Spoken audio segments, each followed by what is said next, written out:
real pleasure to welcome you here tonight. On behalf of WCE ACM Student Chapter, I welcome you to Walchand College of Engineering for this exciting edition of ACM Talks. I am Upnishad and alongside me is Aishwarya. We will be your host tonight. Before we dive into today's session, we warmly welcome our esteemed speaker and our college management members. Your presence truly highlights the importance of this event and your dedication to driving innovation and sustainability. Please join me in welcoming Dr. M.A. Shah ma'am, Head of CSE Department and also the Staff Advisor of WCE ACM Student Chapter, and also our office bearers, Mr. Hamza Sheikh and Mr. Shaneshwar Punjal, Chairperson and Co-Chairperson of WCE ACM Student Chapter.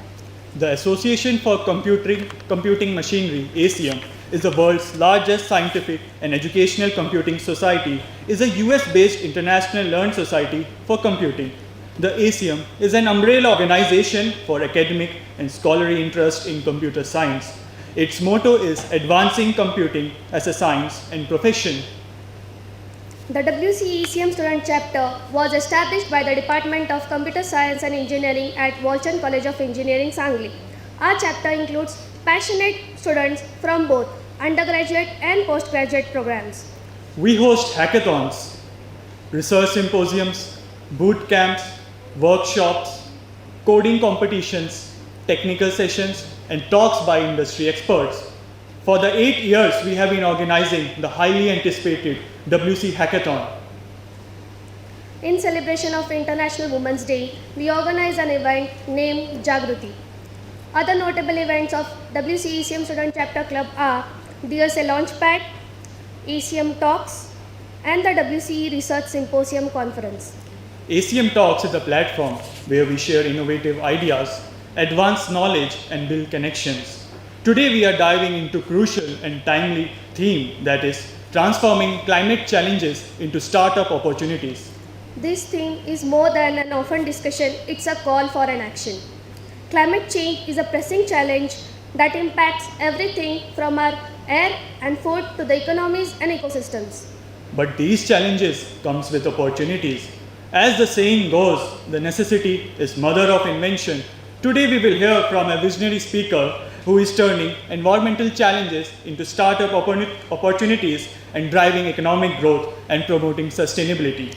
Let's begin this enlightening evening. We invite our esteemed dignitaries and our speaker to join us for the lamp lighting ceremony, symbolizing the light that innovative startups bring to our sustainable future during climate challenges.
Now, ladies and gentlemen, it's a time to introduce someone already familiar to you.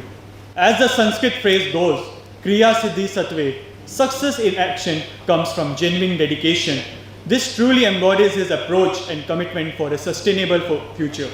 So get ready for an extraordinary insights as we welcome an innovator blending cutting-edge technology with environmental sustainability. He has turned the pressing issue of climate change into a groundbreaking startup, the Aspire Living Sciences, focused on air quality monitoring. His award-winning solutions and partnerships with IIT Kanpur and Microsoft Research are making a tangible difference. With a background in machine learning and urban science from IIT Bombay and NJIT, he is leading the way in using AI and IoT for a sustainable future. Let's give a thunderous round of applause for the man who is turning environmental challenges into startup opportunities, Mr. Ronak Sutaria.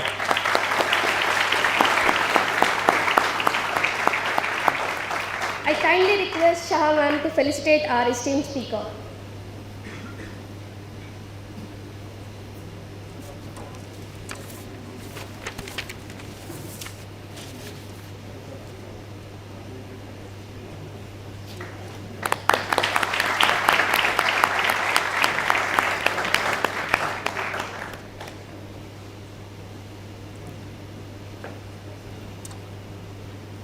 It's my honor to introduce Dr. M.A. Shah ma'am, Head of Computer Science and Engineering Department. Under Dr. Shah ma'am's guidance, the CSE department has thrived, fostering innovations and academic rigor among our students and faculties alike. Her visionary approach has led to significant advancement in curriculum development, research initiatives, and industry collaborations. I would like to request Shah ma'am to deliver the opening remarks and motivate the audience. And please.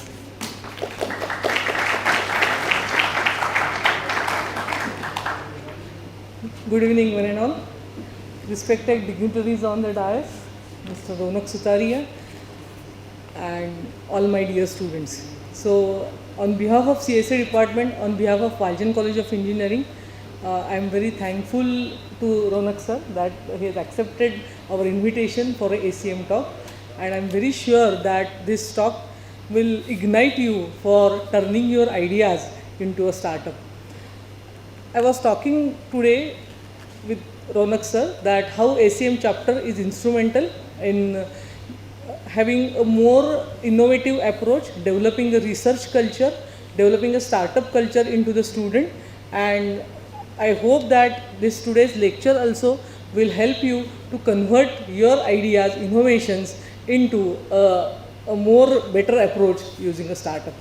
So take more advantage of all ACM activities, as we have just said that ACM hackathons are there, event like Jagrutis are there, research symposiums are there.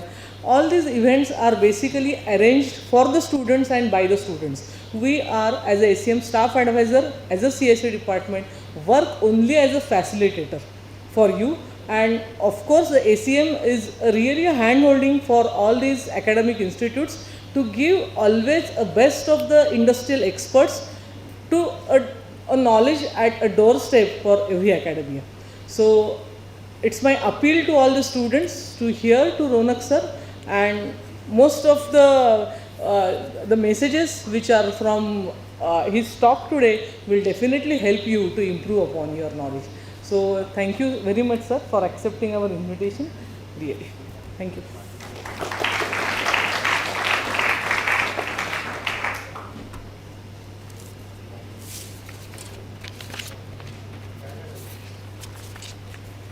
Thank you, ma'am, for your speech. I request ma'am and the office bearers to occupy the front row. And Ronak sir, please come backstage for further arrangements.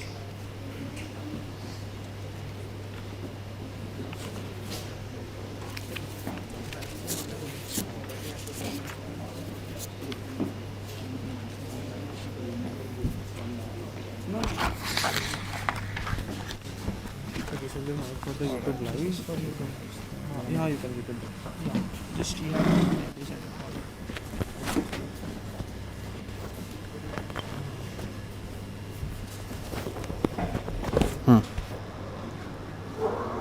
just a check. Hello. Is it checking? Is it okay? Hello. नमस्ते. दो है ना? अच्छा. थोड़ा सा चश्मा करता है.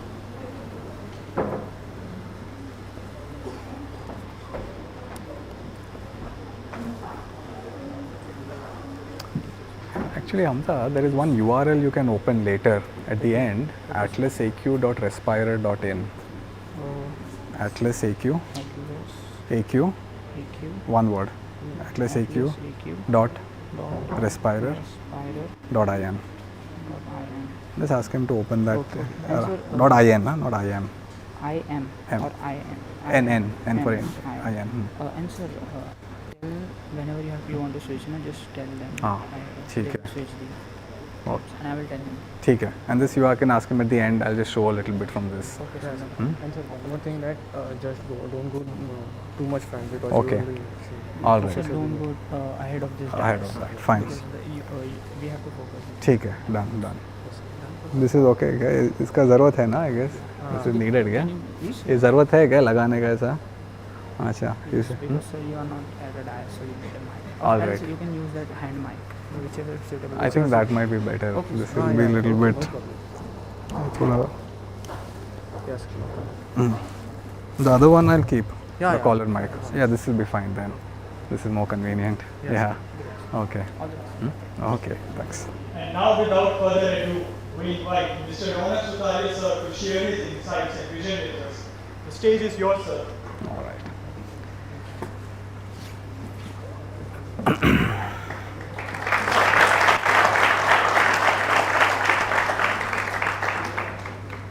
Thank you so much. That's very warm and fantastic welcome. Thanks to the organizers and to ma'am, for setting up this whole ACM talk. The ACM chapter, I've been associated with ACM for a while. Since 2001, briefly with the people who are part of ACM India. So a lot of my associations go back 20 years with the team which is currently managing ACM India. And that's actually what, is one of the essences, is that these bonds which will form. I graduated in 2001. I finished my bachelor's in engineering in 2001. But a lot of the associations I formed back when I was just finishing my college persist even today. So the reason I'm there in ACM is because of the people I had met, around the time I had just graduated. So thanks very much for having me. It's my first visit to this part, to Sangli, and I'm very glad. I've heard of Alchand College, from the time I graduated, but I'm very glad to be here today. So thanks very much for having me over. And wonderful to see all of you frankly interested in this topic, because this is not directly a topic which can potentially get you into a Google or a Microsoft. And I understand that the goal of getting into engineering is a Google or a Microsoft or an IBM as an end goal. At least that used to be the case when I graduated, because for us the end goal was to get into a US company or get into a TCS kind of thing. But for y'all, honestly, I see, fresh graduates applying to us, and a lot of, fresh graduates who I talk to, the opportunities are limitless, and that's a huge, and ma'am will know that when we finished our engineering, typically people got into a big company or went abroad. But today I see that you're honestly only limited by your imagination and your ideas. So as it was written on the poster outside, I saw the creative poster, but really ideas and imagination and original ideas is really what is going to, hold you in good stead for the next 20 years. So how to keep honing it, and I'm going to share my journey. There are about 3 or 4 key aspects that are going to be there in this journey. Of course, technology and engineering is at the core of what we've done. We've built products, we've built original technology in India, but that honestly is, I would say, about 25% of the reason why we have succeeded to where we have. Understanding the domain, we are in the climate domain, we are in air quality, and I've stumbled into it. I have a computer science background, my bachelor's was there, my master's was a ECS. But I stumbled into this domain. Finally, of course, running a startup goes beyond technology and beyond science. There are a lot of real world issues. So the talk today actually is going to be about a journey of what what we've encountered while we've ended up building the largest air quality network in India. This was actually an ACM campus talk I gave about 3 weeks ago. So ACM's flagship conference on what's known as ICT for Dev, which is Information and Communication Technology for Development. The largest conference, which attracts about 2,500 participants, is called Campus, which is another ACM conference. And I was invited to hold a one-day industry track on how these, large networks can be set up. So I'm just going to build on that. So the next slide, if you can extend. To just give you a quick introduction about the company. The company I run is called Respiral Living Sciences. It is primarily an IoT and a big data enabled climate sciences startup. It essentially builds strategic monitoring technologies and solutions for both monitoring, managing and mitigating some of the climate challenges. So air pollution is one vertical. Urban heat islands is another aspect we look into. I mean, cities like Bombay, Pune, there are these large, the temperature differences are several degrees. So we look at some of those. And broadly, the end users of our technologies tend to be government regulators.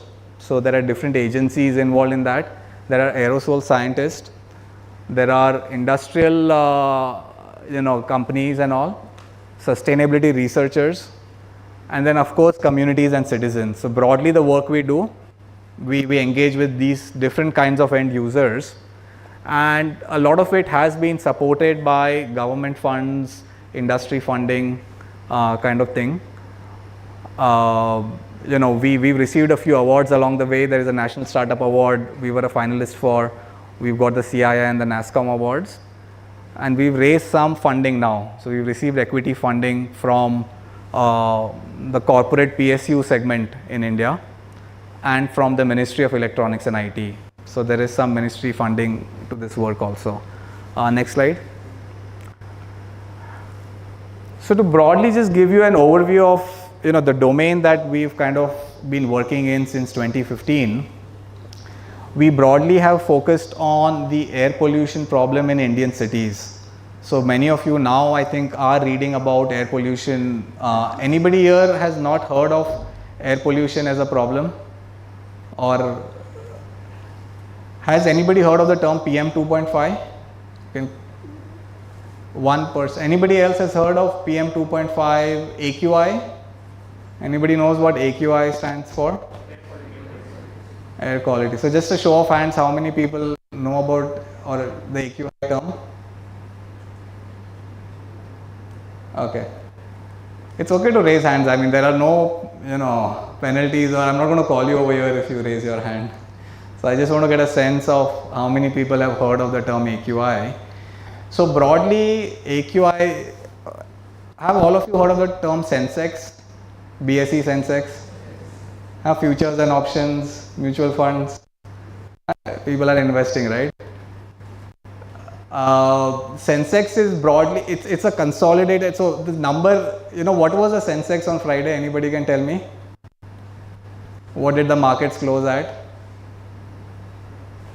Anyway, so it closed at some 80,000 whatever. Right now the BSE Sensex is at some number like that. The reason I'm bringing it up is that that's a single number, the BSE Sensex. But how is that number created?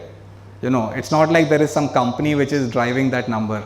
There is a host of companies whose market performance comes up with that Sensex number, and the same is the case with AQI. The number that you see AQI of 50, 60, 70, 80 is made up of several pollutants. There are totally 12 different pollutants which make up that one number. So the reason I brought it up is that we've been kind of doing a lot of scientific work in understanding how each of those pollutants are measured and how each of those pollutants are tracked and where do they come from. To give you a sense of the economics behind running this, because you can do it as an academic research, but when you do it as a startup, you need to understand the monetary value behind some of this work. So currently the government is spending 15 lakhs per monitoring site per pollutant. That's the kind of economics that is involved in measuring air pollution. India currently has about 550 locations where they monitor about 10 different pollutants. So to monitor all 10 pollutants, the government spends about ₹1.5 crore per site, and there are 500 such sites. So that's the kind of monitoring budget that has been implemented so far. We said that these 500 sites need to be scaled to nearly about between 5 to 10,000. So that's the kind of real scaling that was needed when we entered the market. And obviously the government is not going to spend, I mean, you can multiply the numbers of 5,000 into ₹1.5 crore. So that kind of budget nobody was going to provide. So the only other way is to reduce the cost, which is what we've been doing. In terms of the scale of the problem, the WHO, which is the most largest health organization in the world, has estimated about 1.7 million deaths in India attributed to outdoor air pollution. So in terms of a health and mortality, this problem is having a fairly large impact. In fact, it's more than AIDS and most other public health issues. So air pollution, and about 20 million people have direct reduced quality of life due to air pollution. Next slide. So broadly, actually, is this the right link? I think there was another link I had shared, is it? This is the one, is it? Can you just go further? No, there is another one. Okay. All right. There's actually a different, let me just send it to you. Oh, this is the old link, yeah? There is actually an updated one. I think, let me just, sorry, I should have checked the link that you had. Quickly, I'll just send it to you right now. What's your Gmail ID? Just type it in. Sorry, this, I think there is some lot of updated information which I'll try to show. There is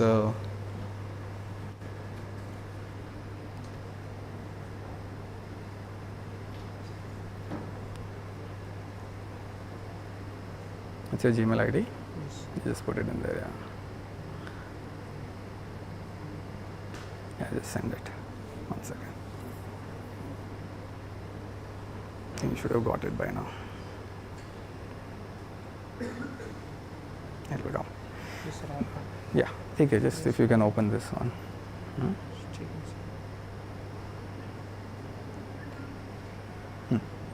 This one also? Yeah, thanks. There are just a few additional details which might make it more interesting.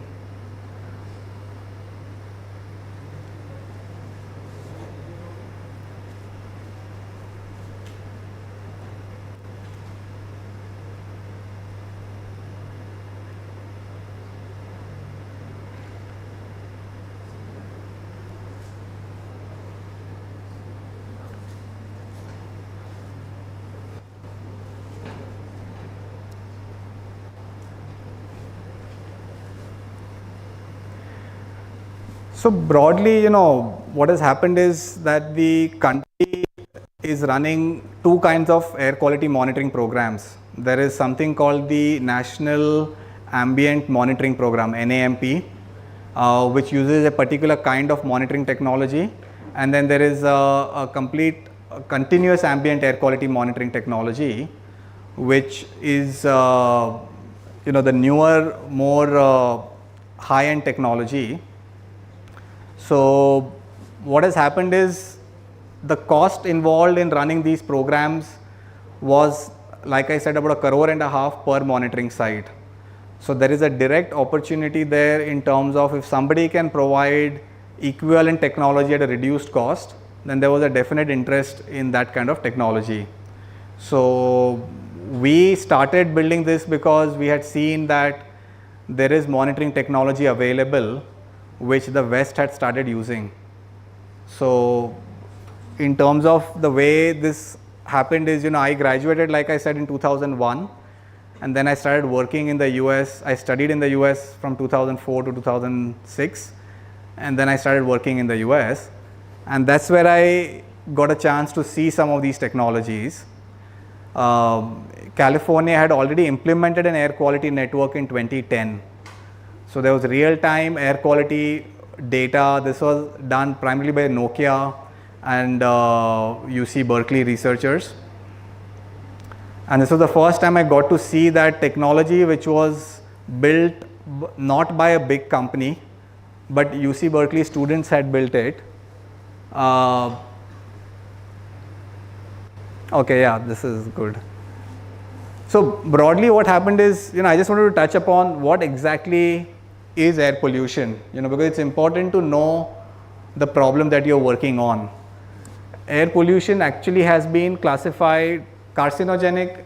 Some of you might have heard of the term, but it's a cancer causing substance.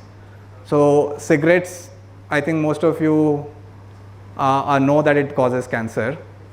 Air pollution has been termed by WHO as a carcinogenic substance. So the PM 2.5 pollutant out of the several pollutants is a carcinogenic, and this is really what we measure. So when we started working in this space, we said what is the most impactful pollutant to measure, and that's how we ended up working on this. The size of this is about 1/30th the size of your hair on your head.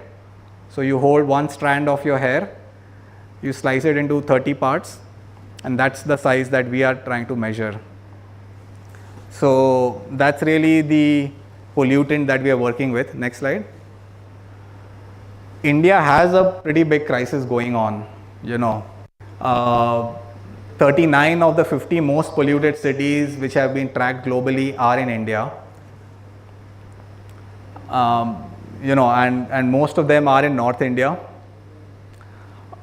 A lot of the analysis actually, so the thing what happens is that we've been tracking air quality since 2019 across India, across several thousands of locations. So a lot of our analysis now actually ends up on the front pages of Times of India and Mint and HT. So whenever they are reporting on air quality data, they tend to take it from the data that we provide. So that's really how, as a startup, we are able to impact what's going on as a national debate. Next slide. So this is sort of our journey. We started in 2015, and that's one of the things I did want to highlight, because many of you have come here to understand the startup journey. And today, 2024, if you start something, the broad consensus is that the first breakthroughs for a serious startup starts coming in between the 5th to the 7th year.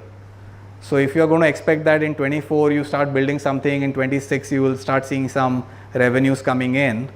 Realistically, to get any sustained traction in the industry, you have to at least have a minimum of 5 to 7 years. I mean, that's what I've seen across most startups. That's typically, there will always be an outlier. There will be a Zepto, there will be 2 out of 100 will break through in the first 2-3 years. But a good quality, high tech, deep science startup takes a while. And we started in 2015 as a non-profit project actually. And 2016, it got recognized by the IITs and by Duke University, including by Microsoft Research. So we started getting grants from Microsoft Research in 2016, and they continued till about a year ago. So, but we started getting even DST support in 2016. So that's when we realized that this is something which is serious. And 2017, we actually registered it as a company. So some of us who were working on it in a non-profit mode, then converted it to a for-profit company after 2 years. So that was our initial journey. But we stayed very core to doing R&D. At the core, we are all people who build devices, technologies, and products. So we kept continuing building things, and we kept raising support and funds.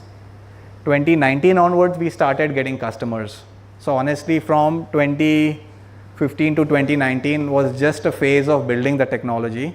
2019 is when we started getting our first international customers. And since then, of course, we've had a steady run, and now we are growing about 100% year on year. So every year we've kind of doubled in both revenues and the kind of projects we do. Next slide. In terms of the broader context of the work we do, a large part of the work we do continues to remain in India. So about 70 to 80% of our customers are in India, and we are essentially, there is a program called NCAP. Has anybody heard of the National Clean Air Program? So the National Clean Air Program, interestingly, has allocated close to 8,000 crores just for improving air in our cities. So it's a very large program. 132 cities were part of this program, and how they got selected, why are certain cities getting the funds, why is Sangli not getting funds, but why is Kolhapur actually got funds? Those are questions you should be asking, because your neighboring cities have received funds. So Kolhapur, I do know, has received some amount of NCAP funds. To give you an idea, some cities have received 2 crores, some cities have received 20 crores, and some cities have received 200. So Mumbai has received 200, Pune has received 20. So there is a lot of variation, and it's all a very structured program on what is really happening and which cities. So Maharashtra has 18 cities, different states have different number of cities. Lot of it, there is a lot of technology involved in this program. So it's a government policy which is backed by a lot of technology and by a lot of data. And so this is primarily the broader framework in which we've been doing some of our work. Next slide. How did this program come about, and how was air quality managed in India? So before the whole IoT era, this is what's known as a manual monitoring era. And this is how air quality was managed in India till 2015. So until the whole sensor and IoT technology came along, there was a human involved in every single reading that was taken in the country. So there are manual monitors installed, around 800 of these. And physically, so the way this technology works is that there are manual samples collected. A person takes a sample from point A, puts it onto a weighing scale, and then that is actually reported to a government server. So this entire process takes about 2 to 3 days. Sometimes it can take 7 days. So the remarkable thing is that with the advent of the IoT technology, this 2 to 7 days has been reduced to 15 minutes. And now a data point is reported every 15 minutes to the government. So you can imagine the quantum of data that has increased. From having 2 data points per week, now you have 4 data points per hour. So that's how technology has progressed. Next slide. Of course, once you build the technology, you will need to evaluate it, and you will need to kind of figure out whether is it, because today honestly any one of you can build an air quality monitor. Building a monitor, the entire manual is available online. You go on YouTube and search for how to build an air quality monitor, you will get all the steps. But what will happen is you will not be able to meet these criteria. The criteria for the data and for the accuracy of what you build, that actually has ended up taking several years. So and that's why I said the technology is about 25%, but understanding the technology, putting it into context and making it relevant for cities and for governments, that is going to take you another 25% of effort. So broadly I'm sharing these, I'm sure you've taken maths as your course in your engineering, but interestingly you're going to have to use maths if you get into the real deep tech world. Understanding standard deviation, understanding what is RMSE. I mean, has the term RMSE, you are all third year engineering students, I'm guessing, third or fourth year. Anybody can give me the full form of RMSE? You've done it in your second year. You had math as a course, I'm guessing, right? Root mean square error. So broadly, that's the fundamental metric that is used in IoT when you want to check the accuracy. Now, how do you compute RMSE? There is, of course, Google if you put an RMSE calculator, you will get it. But it is a good idea to understand, and the reason I'm sharing this is that get one level deeper into a lot of the things that you've learned, because when you'll apply for a job, in at least startups like us, we will ask you to go a little bit deeper. We'll ask you to explain to us what is your understanding of RMSE, your understanding of standard deviation, because those are the building blocks for any kind of accuracy measurements. So this is actually at the core of, when you build a sensor based device, not only an air quality, tomorrow it will be a water quality monitor, it may be any kind of a high frequency, it can be an energy monitor, it can be any high frequency, high temporal sensor data.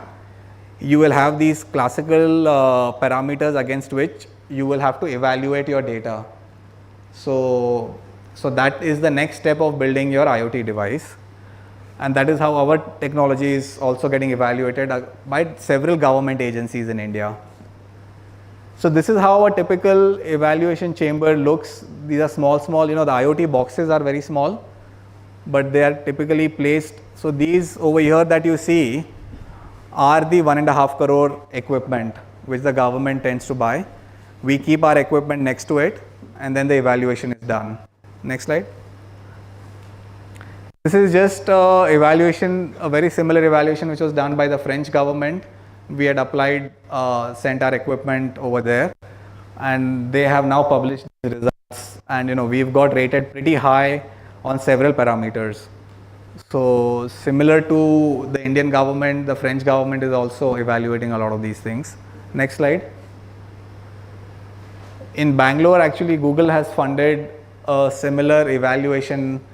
In fact, today if you just open your Google Maps, and if you open on those layers, there is an option to pick different kinds of layers in your maps. There is one air quality layer, actually you will see.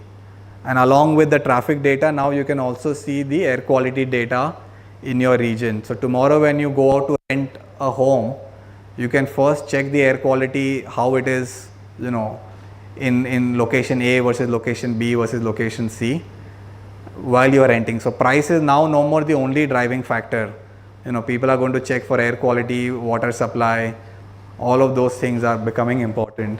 So they funded an evaluation study in Bangalore, and we were part of that evaluation.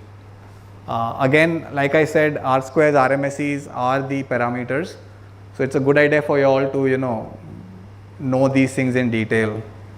Next slide. So this is another study we published along with other researchers at IIT Delhi and IIT Kanpur. And the same Atmos is a product we built, was used for this multi-city study. So the reason I'm sharing is that, this is all part of doing business. Tomorrow when you start a startup, especially if it's a deep tech startup, then you will have to do many of these things, which we've done. So writing code, building a mobile app, is a small part of the whole journey. Next slide.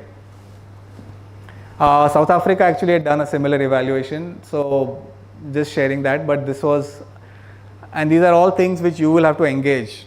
When you build your startup, you will have to do these things with people in different countries. Next slide. This is our own Mumbai, and the Mumbai government also had done an evaluation. So similarly, again, all of these are part of the startup journey we've had. So none of these were revenue generating projects. So we did not make money while doing these evaluations, neither in South Africa nor with MPCB nor in France. But we take up these tasks because this is the way we validate the technology. Next slide.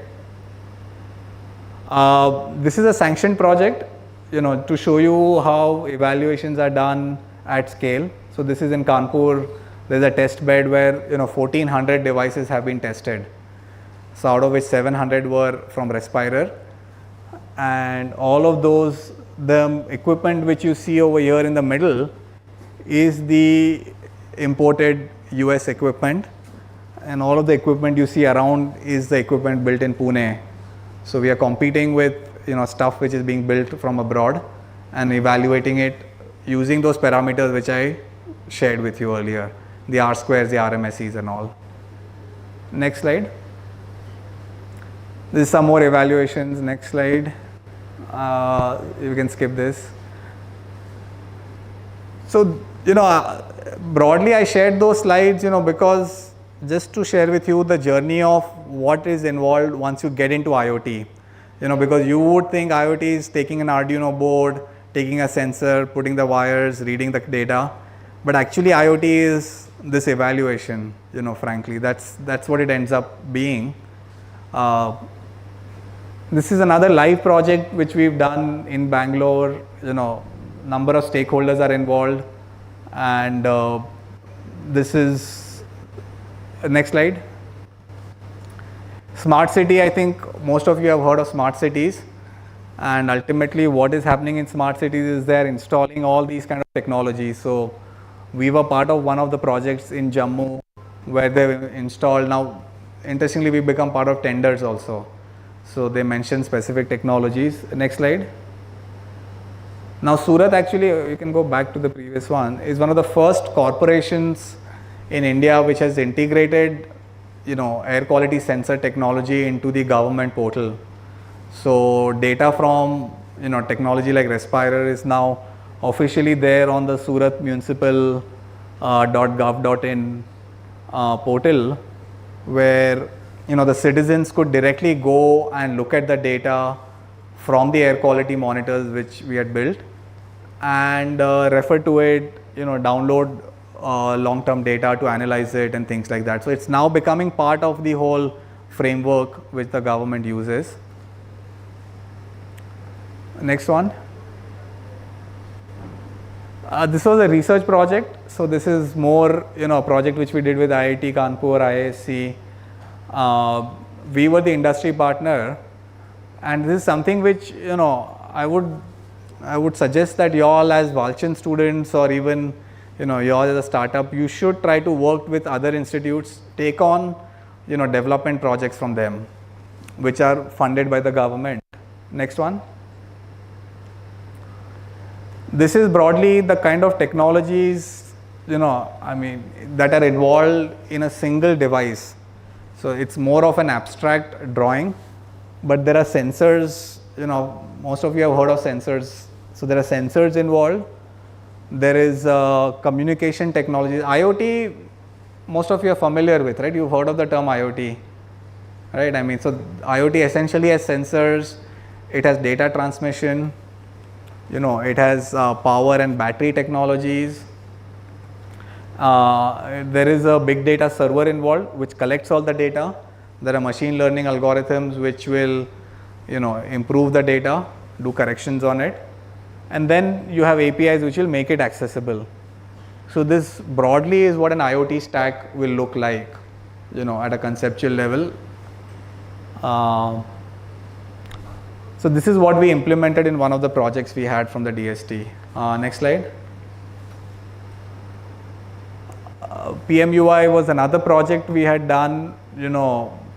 PMUI, many of you might have heard, Pradhan Mantri Ujjwala Yojana, where 2 LPG cylinders were given for free to people below the poverty line.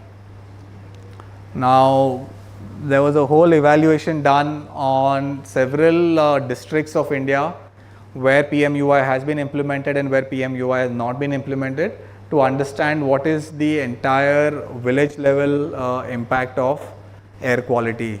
So if most of the households move to PMUI versus a district where there are most houses which have not received PMUI, what is the change? Interestingly, honestly, the Ministry of Health and Family Welfare did not put out any such requirements that they are looking for such a project, but we on our own went and proposed. And so that is one thing that I will encourage some of you, maybe not in the initial years, but once you have been working in a domain, you can go and propose projects. And frankly, this particular government is fairly open to startups going and proposing. That's been our experience, that once you have a track record, once you show that you published a few papers, you can just on your own write to the ministry, and more often than not, they will call you. If your proposal is reasonable enough, then invariably they are funding. And this was a good size, at least I think 1.5 crore worth of project. And that's what I was, that's our startup journey has been, that once we had the credibility, we just started cold calling with proposals, and we were amazed at how many people gave a positive response. Next slide. Ultimately, in 2022, we were invited by IIT Kanpur to submit a proposal to the PSA's office, which is the Principal Scientific Advisor's office, and a center of excellence was being created to work on clean air technologies. So we were invited to be a partner, as an industry partner to that. And the largest project there right now, which I showed pictures from earlier, was for the two states of UP and Bihar, where the entire state now has air quality monitors. And this is the box that we've installed. 1,400 of such boxes have been installed across the state. So from 2015, when there were only 500 boxes across India, to now just 2 states having 1,400 boxes, that's the kind of progression that technology has brought. And which is what, honestly, it just requires 2 or 3 startups to do this in the country. It doesn't require a team of 100,000 people, 1 lakh people in TCS and all. It's just 10 people, 20 people startups which are making such impact. Next slide. This is a project we did in Delhi with IIT Delhi, where we put boxes in buses. Next slide. We also then started mailing to the industry, and Ericsson. Most of you would have heard of Ericsson, but I didn't manage to get a job in Ericsson. When I finished my masters, I had applied to Ericsson. I didn't get a job, but when I started the company, I again mailed, and this time we got a lot more funding than I would have ever got as an employee. But as a startup, we managed to raise a lot more funding from Ericsson than what I would have ever done had I gone and worked in the company. So the experience was that, Ericsson, of course, funded a lot of quality work, and they made us a part of this whole NB-IoT program, narrowband IoT. Next slide. This one, like I said, the Office of PSA has sanctioned a Center of Excellence, and these are the broad objectives. So if somebody wants to understand, what all is involved in Center of Excellence and what is going to happen, then some of these activities is what we have been working on for the last several years. And AI ML, of course, most of you are interested in AI ML and looking for jobs. So that is one of the many things that are happening in this project. Next slide. These are the kind of sensors that we've been using. Next slide. Ultimately, IoT, what it translates to has these 4 pillars. You build the sensor boxes. These are how our air quality monitors were looking. So you build these boxes. Then you need to know how to build APIs. So you need to know big data technologies. We use something known as Apache Cassandra and Kairos DB. And I was asking about what database courses you all take, but it's a good idea to get familiar with some of the industry level databases. Kairos DB is a time series database, InfluxDB, Timescale DB. So we typically use these kind of NoSQL databases. Visualizing this data on a map, so you need to have good JavaScript or any other kind of UI framework technologies, and then integrating with other platforms. So we had integrated with several platforms, including Twitter and others. So this is what a typical IoT integration looks like. Next slide. On the industry side, we are actively engaging with many industry entities, and CII is the largest industry body. So we are part of CII's Clean Air Initiative. They have a group which is working on air quality, and we are one of these many companies which is working on them. So next slide. This I'm just sharing, as a startup journey. Of course, COVID time was crazy time. All of us were stuck in our homes. So we were also sitting at home locked up, but we were asked, by the PSA office to work with TIFR in Mumbai to build. They knew that we had a lot of oxygen monitors and PM sensors. So they asked us to build a device which can measure the accuracy and purity of concentrators, because concentrators, as many of you might remember, in COVID times had become a very big thing. Everybody was rushing to get an oxygen concentrator at home. So whether it's working or not, again IoT technologies were being used to measure their efficiency. Next slide. So this was a project we did at the peak of COVID. We were sitting in the TIFR labs, trying to measure the efficacy of masks and things like that. So this was some experiments we had done in COVID time. Next slide. A large part of our work actually, while we do city scale air quality monitors, a lot of the focus is on indoor air quality also. So measuring, air quality in a room like this, or, even measuring how many times the entire air is circulating and changing. There's something called ACH, air changes per hour. You can measure the length, breadth and height of this room that we are sitting in. That will easily translate to what is the volume of air contained in this room. Now there are standards on how many times the entire volume of air should be changing, and a room is said to be well ventilated when the entire volume changes about 6 times per hour. So you've installed ACs here. I'm seeing a lot of split ACs.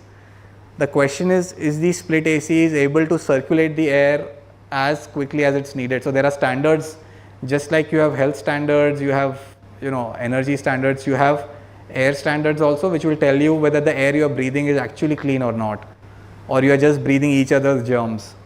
So those things are all, so we do a lot of work on that front. Next slide.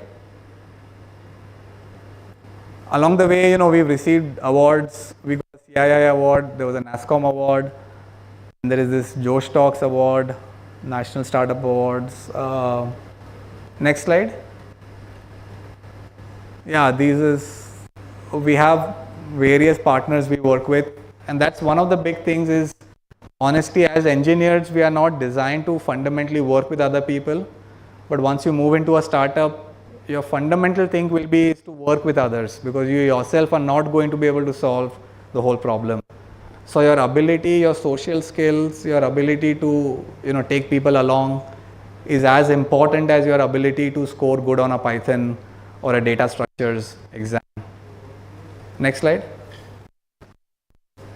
This is okay. Next slide.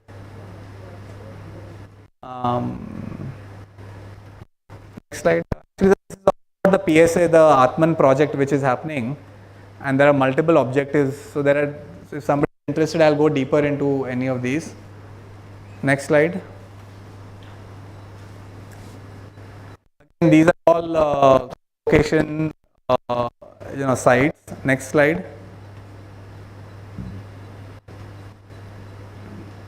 So this is the dashboards. Actually, you can go back one slide.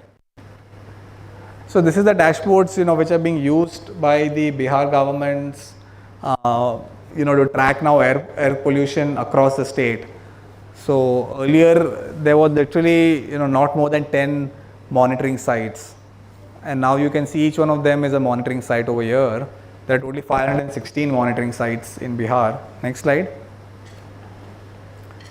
You can continue. So broadly, those were some of the technologies that are involved in building an air quality product, an air quality solution, or an air quality company, you can say. So I just wanted to kind of give you a flavor of what is the behind the scenes day-to-day activity that happens when we build these technologies. So this was more from a technology perspective. I'm happy to have an interaction on what is the real startup world like. I mean, what do we do on a daily basis? What are the kind of projects we do? From an AI perspective, I know AI is the flavor of the season, and is there anybody who doesn't want to do AI in their job? Does everybody want to do AI in their first job? Everybody wants to implement LLMs and create the next ChatGPT. Who wants to work on ChatGPT? You guys want to do an OpenAI kind of a company and a ChatGPT implementation. So yeah, broadly AI is what it is. So even in air quality, we use a little bit of AI, maybe not ChatGPT, but we use different AI technologies, and we use AI to do corrections, to do calibrations, and to improve the accuracy of our data. Next slide.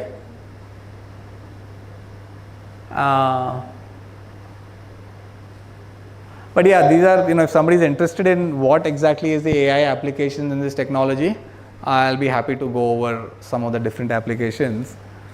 Next slide. Yeah. So, honestly, this was just a very quick overview. I want to keep this more interactive, and I'm keen that you guys ask questions, because do you want me to explain more about the IoT stuff we do, or the data side of the things, or the startup side of the things? You guys will have to kind of ask, and that's how I'll be able to share. So, but yeah, I think that's, broadly what I wanted to share with you was what is involved from a technology, because since you guys are fresh engineering graduates, I wanted to give you a sense of what is involved in terms of building the technology. So tomorrow, if you start building an IoT company and you start going to the market, I wanted to just give you a flavor of what are the kind of collaborative projects you will need to look at, what is the kind of publications you will need to do, how will you need to evaluate your data, your technology, who are the people who will do it, because it's one thing to build one box, or one IoT device. It's another thing to build 2,000 of these and make sure that somebody is paying for them regularly. So that's broadly what it was, and I think I'm happy to kind of at this point get some interactions going. And how do you want to now? So this was a broad, startup thing. I don't know. Did any of this make sense, or was this all just too abstract, or were you all able to kind of relate to any of this part of the whole journey that was shared? Okay, that's great. So I mean, is there any specific part of the journey which is more interesting than others? I mean, is there the technology part? Is it the startup? How to go ahead? Yeah, I think please. So I think we pretty much will keep it open at this point, and there is a lot of other information that I can show you, but at this point I would prefer if we get some questions and an interaction going, and then I will show you a little more of the technology work we do. So I think, yeah, please go ahead and ask. Hello, sir. Yeah. Thank you for the information that you have shared so far. So I personally would like you to give some more information about the startup part, like how it had started and how was the growing part of the startup. So it would be really great if you shared a bit more about it.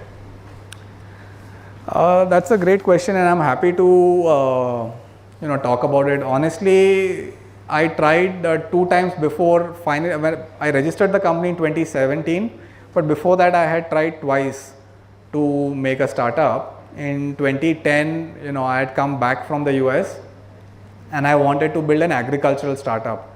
So the very first time I had just come back from my job in the US, and honestly, most of you won't know, but in 2008, 2009, there was a very significant financial crash which had happened.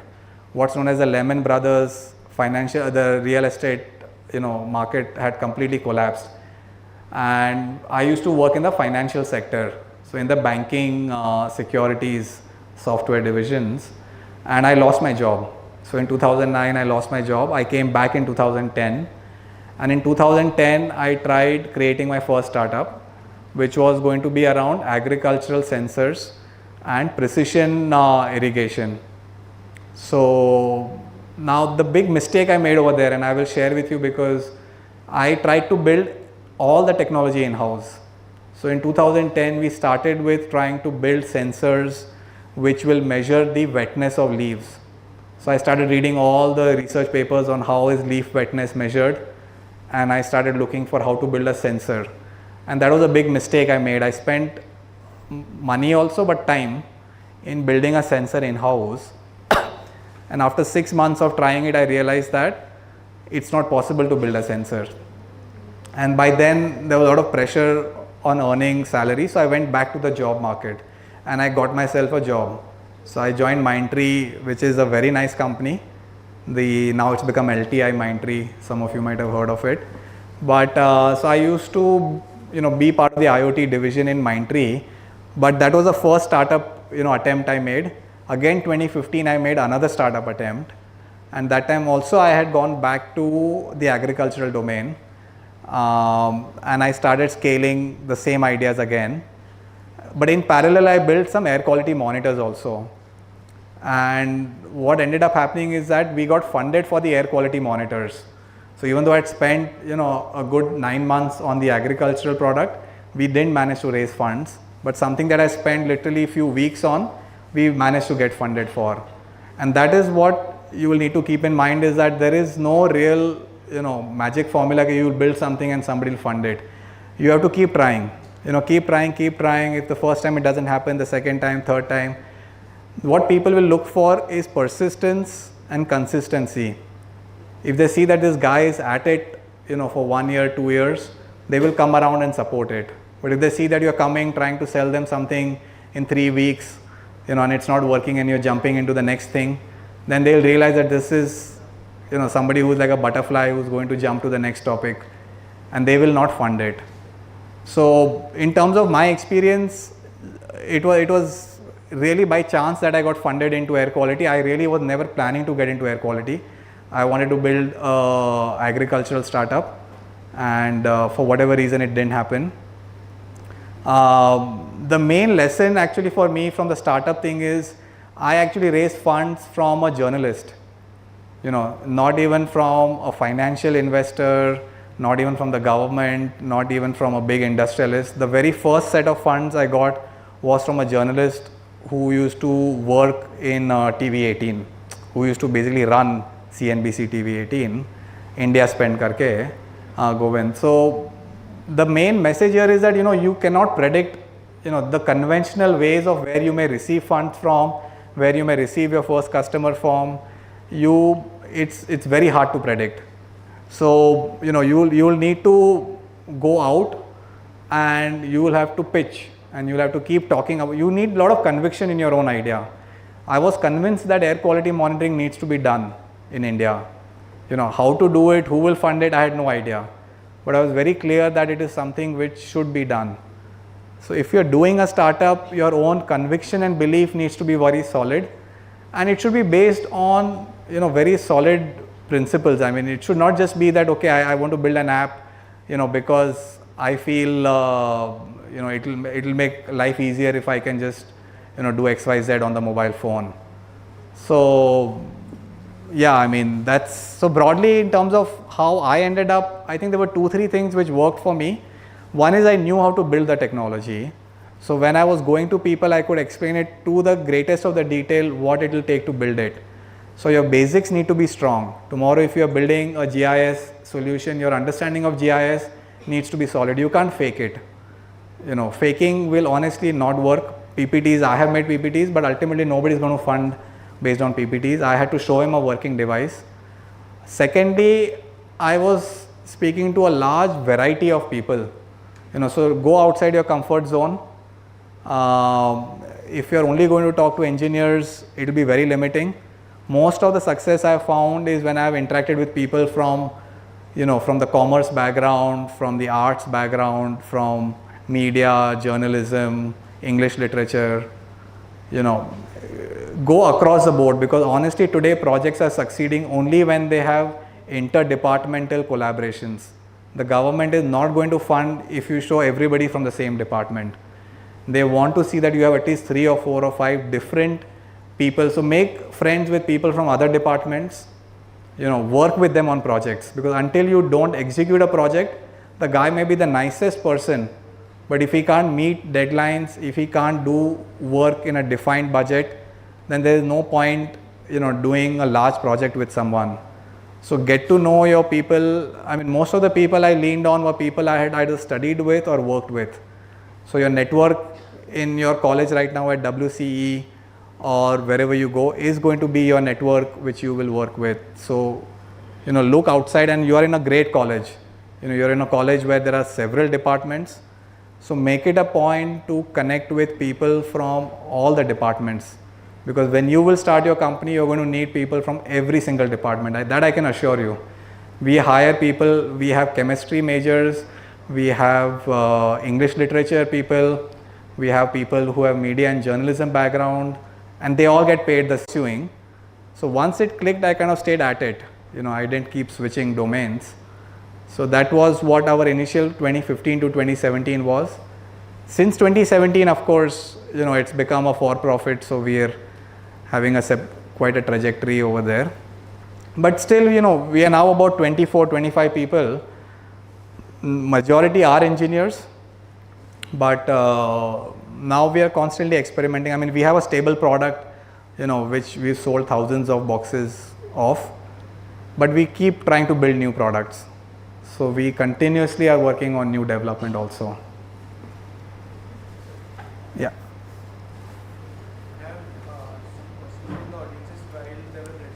Okay. Sure. Yeah, we can talk about that. How did you use your experience and expertise to turn climate challenges into successful startup opportunities?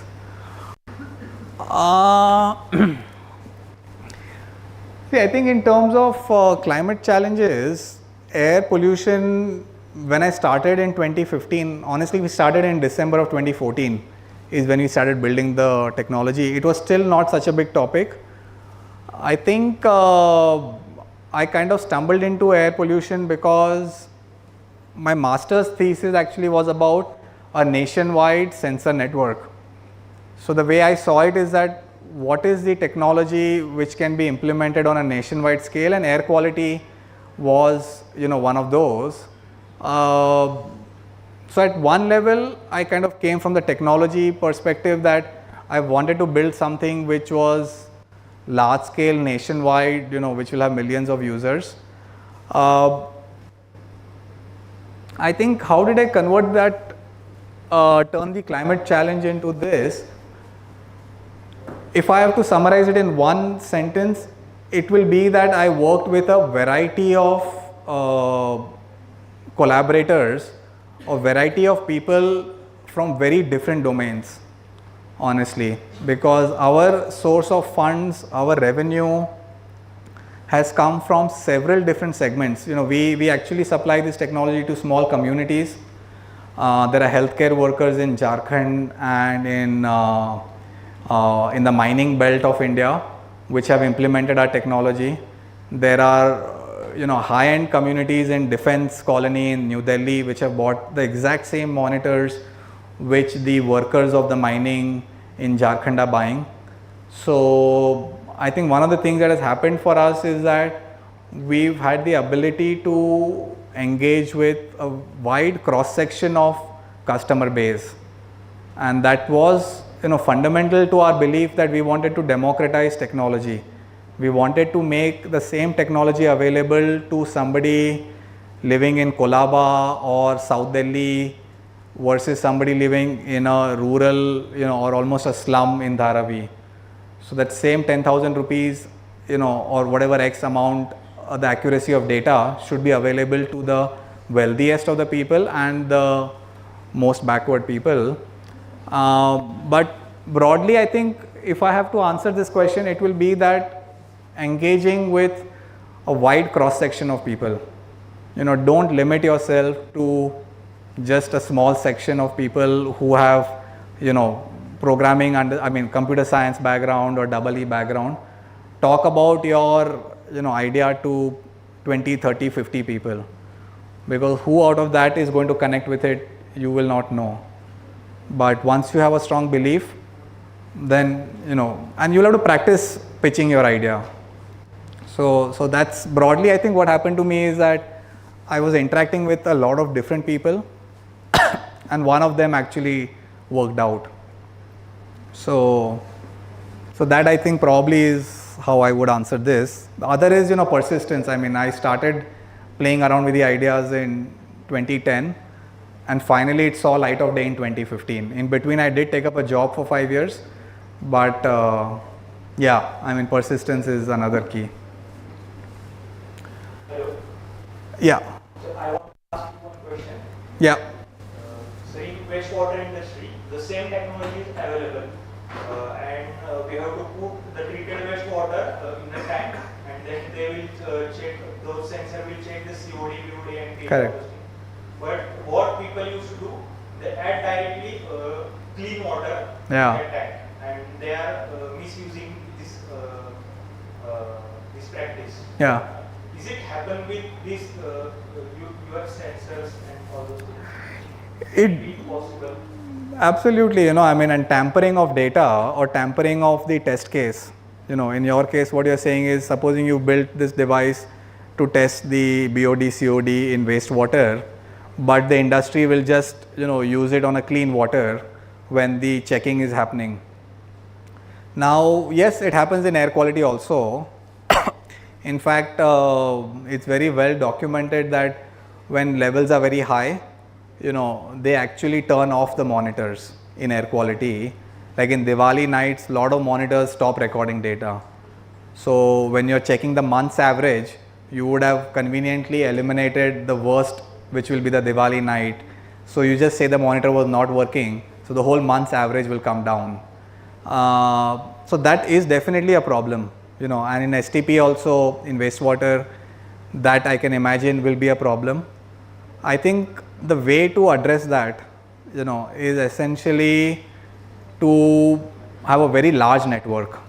Now in air quality, we can do it that if supposing one industry is playing around with the data and it is turning it off or whatever, you will put 4 more monitors elsewhere around the industry, and if those monitors pick up the pollution, then obviously if the one monitor is being, tampered with, then that can be spotted. In water, I think you might have to do something like that, which is to have multiple points where you are checking the data, and maybe. Can we do partnership with MPCB and we sell your products to MPCB and they will monitor all those data? See, I'll be honest with you, and that's one of our learnings is the government is the toughest customer, in the sense that as a startup, you should never ever bank on government projects, because getting funds out of the government is next to impossible. DST grants are very different, but regulatory, somebody buying your technology to do compliance or regulation is next to impossible, especially the startup. So I would actually not recommend or suggest that you go down the MPCB or the corporation or any such agency to try and sell them your technology. You will have to fund it outside the government. The initial funding will have to come from elsewhere. You will have to demonstrate it through publications. At first, you need to prove that your BOD, COD data is solid. If you can show it through, and it will have to be through a peer reviewed publication. So you need to collaborate with either a college or an IIT or an NEERI, collaborate with some institute which has a track record of publishing, get your data published, then go to a funder, typically an industry funder, get the funds, get a large network installed, get 400, 500 monitors installed, then go to the government, because then they will say, oh yeah, okay, this guy has already installed so many, he has already published his results. Then the MPCB will start recommending your solution to someone. But after the very first 2 devices you go to MPCB, I don't imagine you will get much traction in the early days. Thank you, sir. Yeah. Okay, there's another question. I'm looking for beginner-friendly facilities to experiment with my early-stage startup ideas.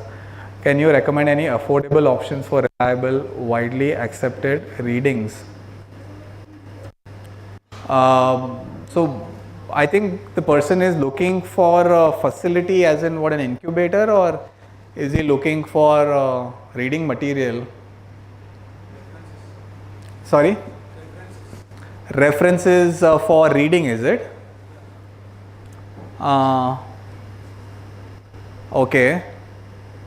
Any affordable options for reliable, widely accepted readings?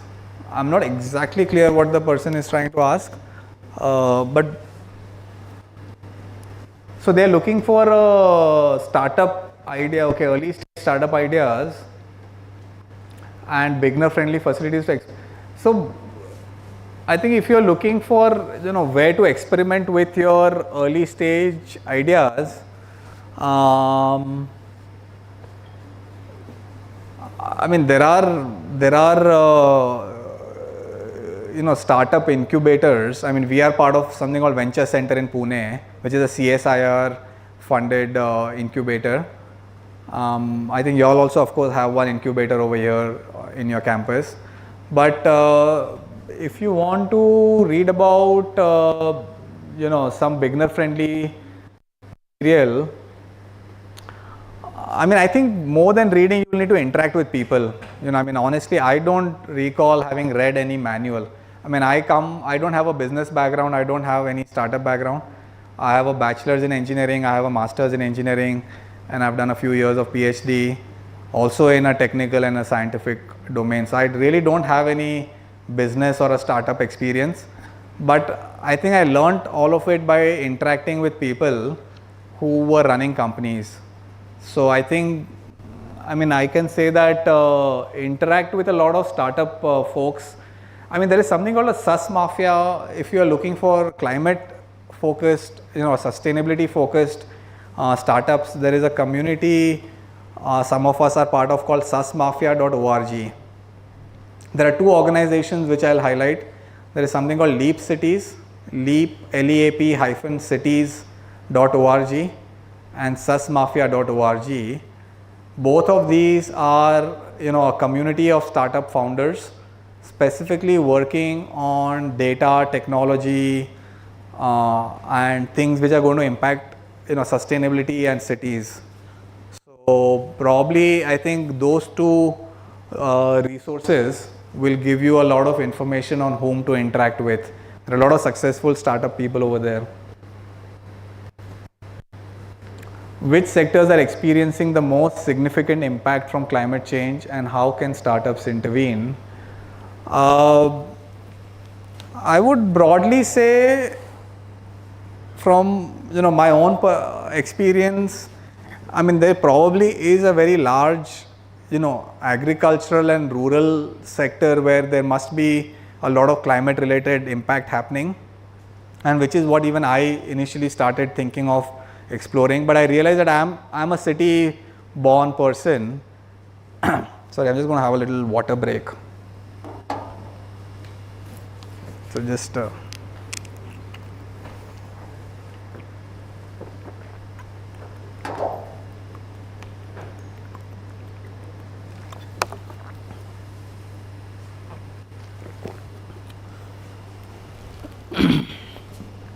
I think in terms of sectors, I would say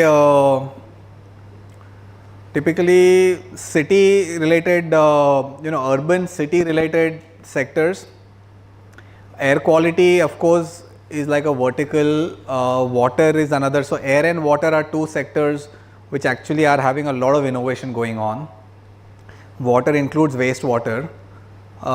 Besides this, transport, actually there is a lot of funding happening.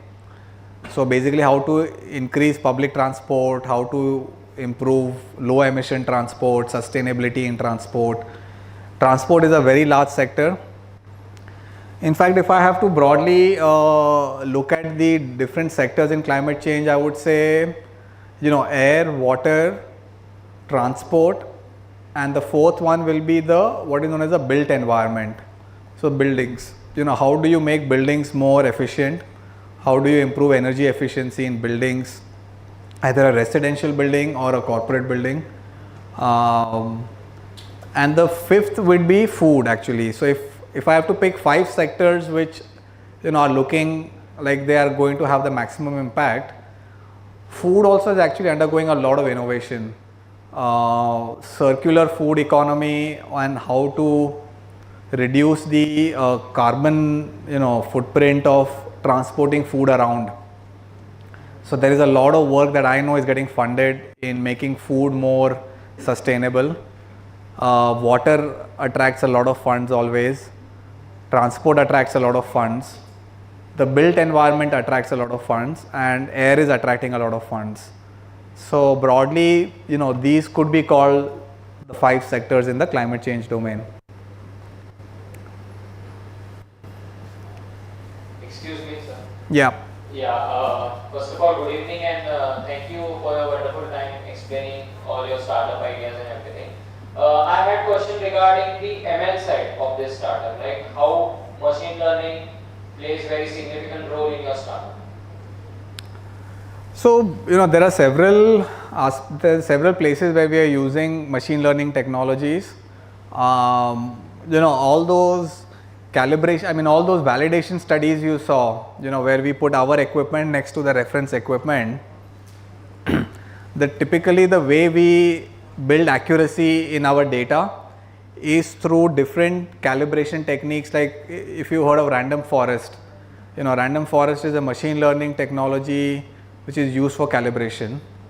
There are of course techniques, regression related techniques like multilinear regression, quadratic, Gaussian regression.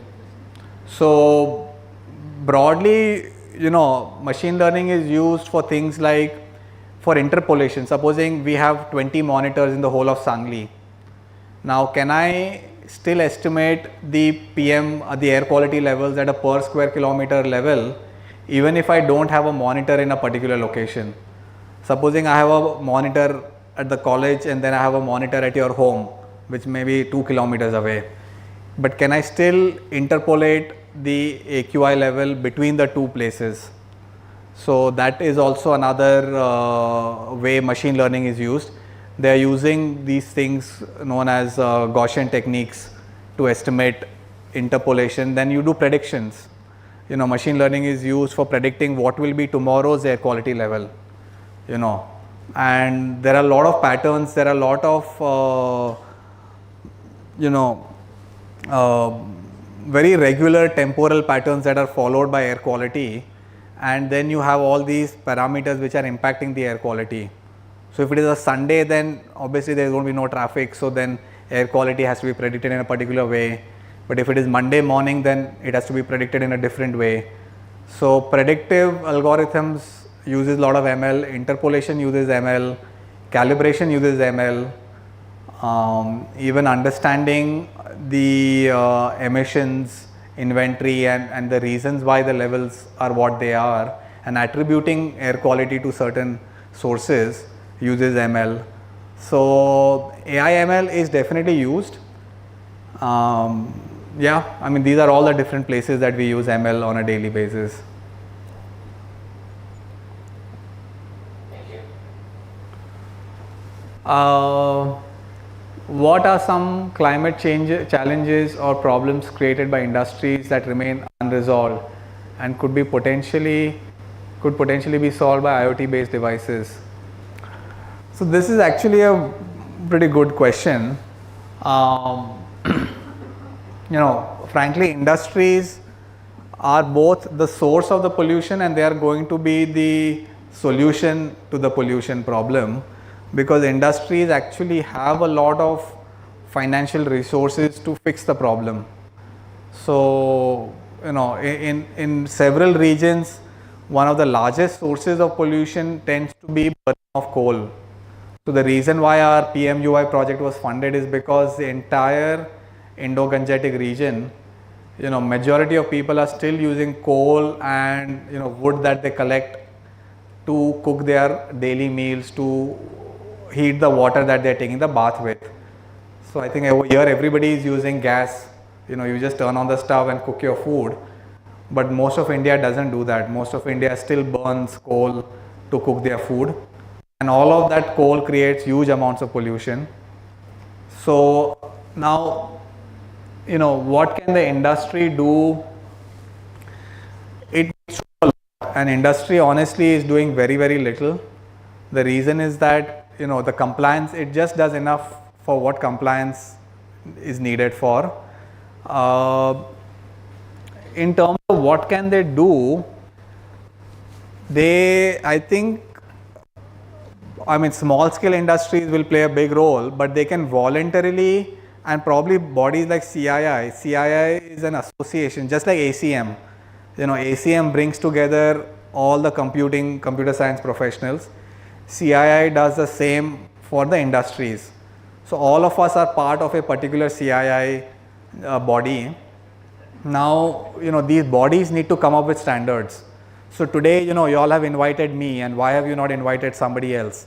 It's because ACM has created this structure where they said some people are part of a speaker program. Now, similarly in air quality, and in several climate domains, the industry body needs to create these kind of standards. The industry needs to say that we will do air quality monitoring in a particular way, and then tomorrow every cement industry, every brick making industry will follow that standard. So today all the engineering colleges follow something what the ACM will prescribe, that this is the standard for doing an ACM event. Similarly, the industry bodies like NASSCOM is a industry body for software people, CI is for industry people. I think they need to come together and create a standard for maintaining air quality, water quality, because the government honestly is not going to do it. Honestly, until the industry bodies don't come together and create a standard for what they feel is the right thing, the government typically does not proactively create some of these things. So the answer to this is that similar to your ACM bodies, whichever industries that you all are connected with or you all are engaged with, tell them to become part of bodies like CII, or there are several like Maratha Chamber of Commerce is another industry body, MCCIA, and all of them discuss standards. So all of them can get codified, a standard can be released by an industry body, and then everybody will follow that standard. So a lot of things will happen, and then once a standard is created, then people like you, supposing an STP ka standard is created, okay, how wastewater should be monitored. Ideally, you should, rather than going to MPCB, you should go to MCCIA or you should go to CII and tell them that, tell all the industries who are having STP monitoring done to follow XYZ standards. And MCCIA will be much more open to adopting it than a government regulation, because government MPCB needs a law to be passed by the Lok Sabha or by the state legislative body before it can do something. Whereas MCCI and industry bodies don't need any legislation to be done. So that's what I would suggest for this. Okay. How important are collaborations with academic institutions like IIT Kanpur for your work? What's your advice on newly formed startups? This honestly is extremely fundamental. Technology today, mobile, either even if it is mobile technology, AI technology, IoT technology, until you don't collaborate, you are not going to be able to get the breakthroughs. So I would rate this as the number one requirement in creating a startup is you need many collaborations. So I reached out to Microsoft Research. We also have a Google collaboration actually which has started. So we've started with Google Research, with Google, Microsoft, with IIT Kanpur, and you will need to keep building collaborations. And a lot of collaborations, won't bring money in the initial months, but that's very essential to get your thing going. So this is something which is, as important as building the technology. So I think, yeah, that's what I would, think. Oh, there's more. Okay. How do you identify and validate a market need for a new product or service? This honestly is a $1 billion question. If there is one answer to this, then I would invest, all the money I have if there is a way to accurately answer this, because if there is a way to identify and validate, this is what is known as a product market fit. And this is of course, one of the most complex things. And if there is a way to answer this, then anybody would invest 100 crores right away if we accurately know how to find the market fit. It's not easy. But having said that, also it is not a complete luck by chance. There is a methodology to this, there is a structure to this, and 1 in 1,000 startups may work out without having a product market fit, but most startups will work if they have a well-defined product market fit. Honestly, we started we didn't have a well-defined product market fit. Air quality monitoring using sensors, there was no market in 2015. Today there is actually a market. Today there is a well-defined process in place. If you want to sell air quality monitors, what has to be done? But all of that has started in 2021 when there was a larger rollout of air quality monitors. But from 2015 to 2020, we did not have this. So this was one of the mistakes I made, honestly. And if I have to go back, I would probably not do it the way I did. And I would start with some other product and not an air quality monitor, because when I started, there was no defined way to sell air quality monitoring. And I, in some sense, used 5 years, which most startups who were started in 2020 also reached the same point in 2021, which we reached from 2015 to 2021. So we would have been better off doing something else for 5 years, but that's been our journey. We made some mistakes, and not having a very clearly defined and validated market need, made us lose a few years. So to answer this, how to do this, if you have money, then there are market research companies.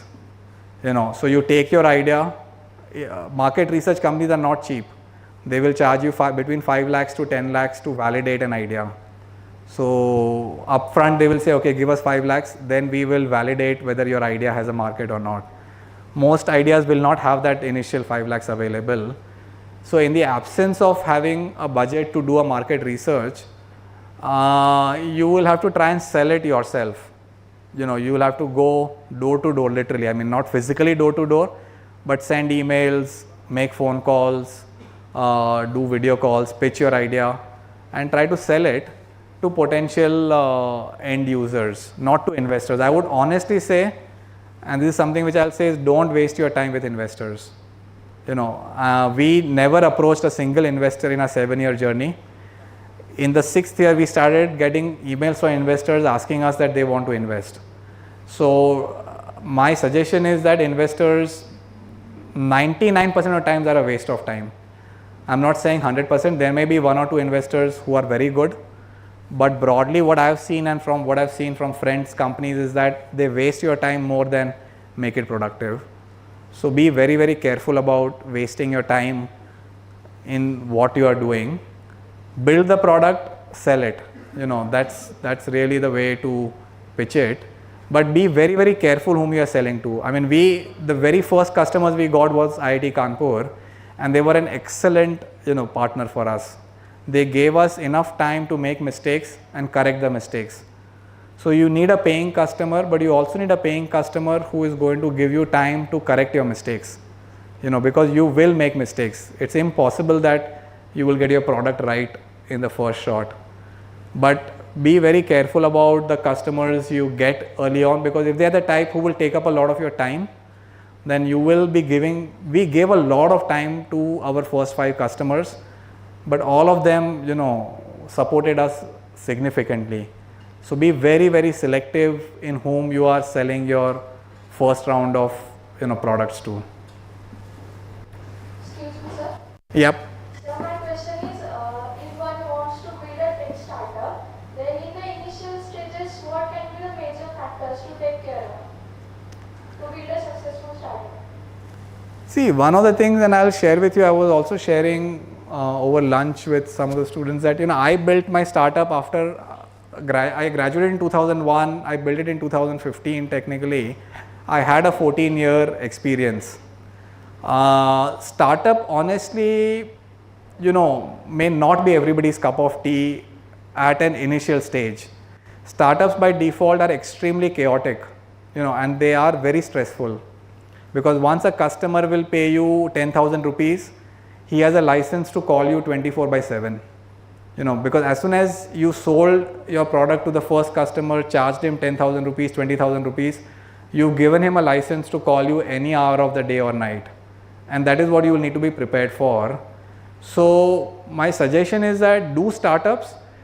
If you are extremely, convinced, honestly, I did at a point where you can't sleep and it reaches a point that you have to implement it. If you are in doubt, then don't do it.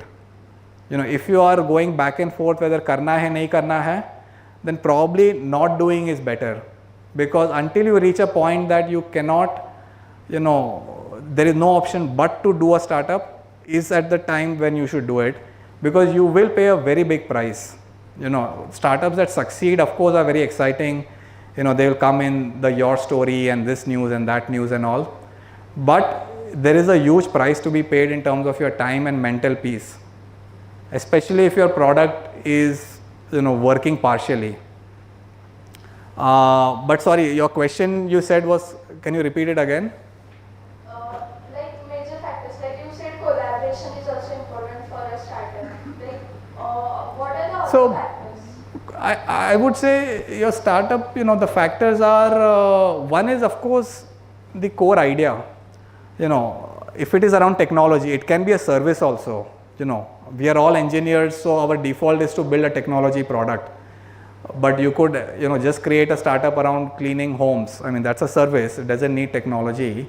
But, what are the things you need when you do startups? One is you have to be comfortable with doing about 20 things in a given day. You have to be very, very efficient with multitasking, because any startup is going to demand, you might be doing 4 subjects right now in your 4th year of engineering. Just imagine if you had 20 subjects to do in a day, and that will be your reality when you will run a startup. It is like giving 20 or 25 subjects ka exam every semester, because that is a number of different verticals that will be functioning in a startup. So your mind needs to have that stamina. So one is physical stamina actually. We Indians typically don't have that level of physical stamina which you will see for people in Europe and all, because they take up exercises very seriously. They go biking, they go hiking, they go swimming. We sit in front of a computer, 14 hours a day. Don't do that. Can you run 10 kilometers? Can you actually, because there will be days when you will have one meal and you will be working non-stop. It is physically very, very demanding. Once your startup starts, making money, it's like being on a treadmill. Some of you must have ran on a treadmill. I don't know if you ran on a treadmill, but it's a treadmill where you can't put the stop button. So you will have to keep running, and then, you have to build the stamina. So one is the physical stamina is very important. Second is the belief, because a lot of people are going to question you. They will also laugh at the idea. They will make fun of it. So you need that resilience, the emotional resilience, the physical resilience. You need all of that, because there will be people who will actually criticize it on a public platform. We've been criticized badly by the government. We've been questioned by the government, we've been criticized by the government, saying that we have no idea what we are doing. So you have to be able to withstand a lot of criticism. If you think your father and your mother are criticizing you, you have not seen anything until you run a startup, because people will criticize you on a public platform. So all of that will happen, I can assure you. Yeah, I think that's what some of the things I can think of. What qualities do you look for when you're hiring? We actually, technical skills are not in the top 3 of what we look for. The first thing that at least we look for is, has the person worked on difficult, have they really done projects outside of the courses? So we will actually, yes, we appreciate the degrees, we will, look for your mark sheet, but we will not consider it in the top 3 reasons. We will look for what are the projects you worked on and what have you really solved in those projects. And we will ask a lot of questions to understand that was it your roommate who solved those problems and you are just quoting that solution, or did you yourself solve it? So trying to copy paste somebody else's answer into an interview will not work. So your first hand experience in solving a problem is very essential. We will look for original ideas. We will keep digging to know that have you applied your mind on a particular idea, or are you quoting from a book or an article you've read. So having original ideas, and original ideas will come when you are sitting and just thinking for hours together on a given problem. So it will not come to you when you are scrolling the Instagram reel. Your Insta reels are not going to give you any interesting ideas. You will have to sit for 4 hours without talking to someone, and then in the 5th hour that original idea will come. And that's been my personal experience, that the original idea comes during quiet time, during meditation. It will not come when you're on the phone. So sit in quiet time, spend hours in quiet time with a particular problem. Then after 6 hours of not talking to someone, the original idea comes. So we look for original ideas, we look for people having worked first hand on problems. We look for, and then we look for how much do they really know about the startup or the domain that they are interacting and applying. Because when we put up a job post on LinkedIn, we honestly get 300 applicants and nobody has even read the job post. The situation with LinkedIn is that everybody is applying, but nobody is applying the mind actually. Everybody is just applying with the button. So typically don't apply blindly. Put a lot of mind to the application, because the application will matter. Ultimately, we only hire people who have written a very well drafted email to us. Your ability to draft and articulate is very, very important. Whatever, English is not important. I would say English, it's okay if you don't write great English. Hindi mein likho, broken English is also okay. But articulating your thoughts is very important. If you don't have clarity in your thoughts, chances are startup is not the right place. And honestly, for many people, joining an Accenture, joining a TCS is a good, and I honestly did that myself. I worked for a year in TCS. I have worked in big companies. I worked in Mindtree. There's nothing wrong in having a well-defined 9-to-5 job where the boss is telling you what to do. And that's probably a good path to do initially.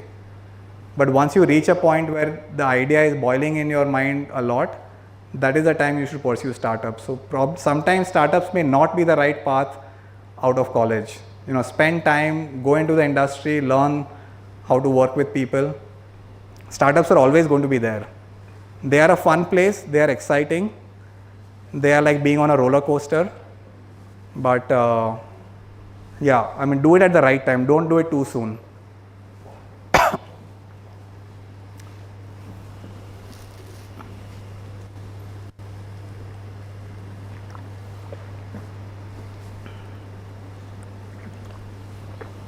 So, I don't know, how are we doing on the time front? 6 o'clock. Are we okay with the time? Yeah, I think we are doing all right. So, see, honestly, interact with people from the industry, I'm yet to come across,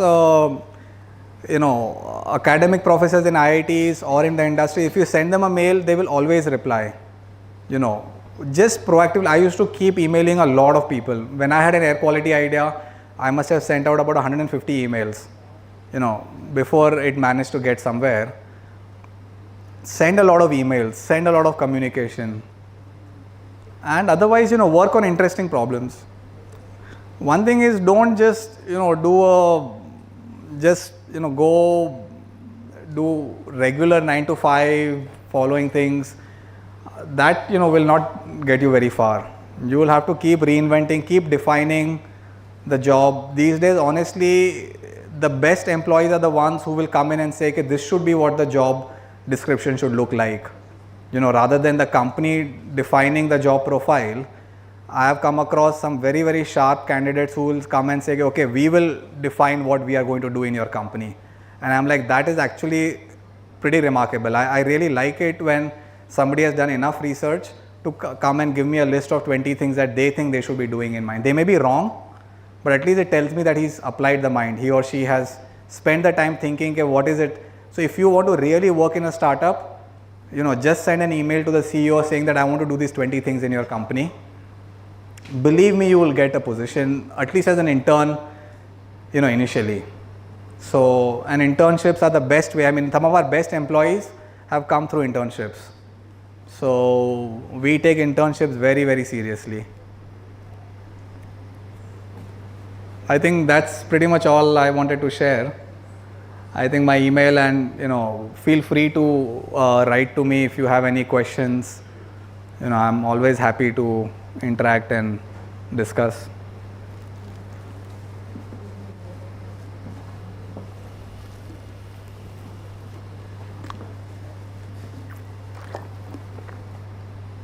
Okay.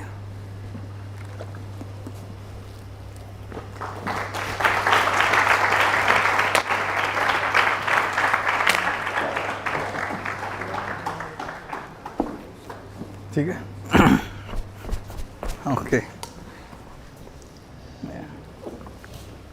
Thank you so much, Ronak sir, for that enlightening talk. Your insights on various domains, IoT, ML, AI was very great, and your startup journey from 2016 was very nice. And your project Satwam, Gujarat, Jammu Smart City, and other make a very remarkable commitment. So. And also being in Delhi, I truly understand the need for addressing the problems related to air pollution. And we can expect that your LinkedIn would now be filled with applicants of WCE resumes. So it was a very insightful session. Thank you, sir. So we would like to request Mr. Hamza Sheikh, chairperson of WCE ACM Student Chapter, to come forward for a vote of thanks. Students love to listen from the one who is actually running a company. Yeah. As we are concluding this event, I would like to thank on the behalf of WCE ACM Student Chapter to our esteemed speaker, Mr. Ronak Sutaria sir. Thank you, sir, for sharing your valuable knowledge and expertise with us today. Your speech on transforming climate change into a startup opportunity was very enlightening and inspiring for us. We appreciate the time and effort you put into preparing and delivering your address. We also want to thank all the dignitaries for gracing us with their presence. Your motivation and support means a lot to us. I also want to thank all the WCE ACM team members for their hard work and passion, because of which this event has been made possible. I also want to thank all the audience for coming here and for showing their active participation and encouragement. I also want to thank all the backstage members and all the persons who have helped in organizing this event. Once again, thank you, sir, for being here, and we would like to welcome you in future as well. Thank you, everyone. Thank you.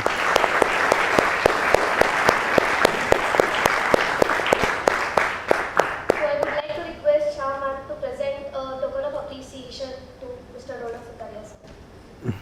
Got one. Okay.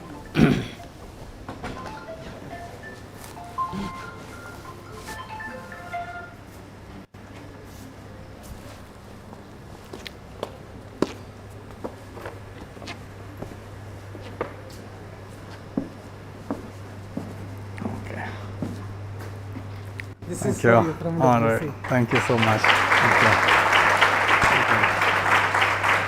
Thank you. Thank you, sir.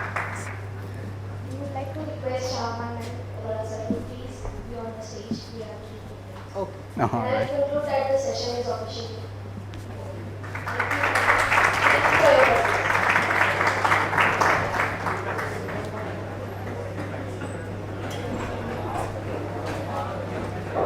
Attention please, you will be provided a feedback form, so do fill it.